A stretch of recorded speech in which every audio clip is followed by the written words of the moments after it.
साईं सरदार कक्के वाले ने लिखिया ऐ सुन नाम तबीयतां कोई कोई विच गिल दे गल दियां आ वेखियां ने आ जिंदा हैन सारे पर जिंदा दिल विरले आ मैं लाशां ही चलदियां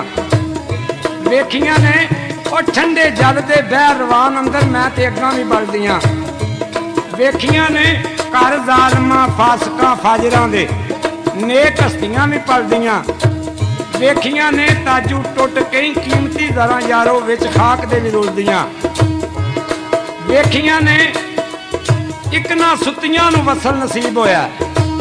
झाल यार दी झलदियां वेखियां ने इक जाग सुहाग नूं तरस रहियां रो रो अखियां मलदियां वेखियां ने डिठे बस्तियां दे विच भी वरान खाने जंगल झंडियां भी हलदियां वेखियां ने रोना उंबर दा साईं सरदार आया जदों खितियां ढलदियां वेखियां ने।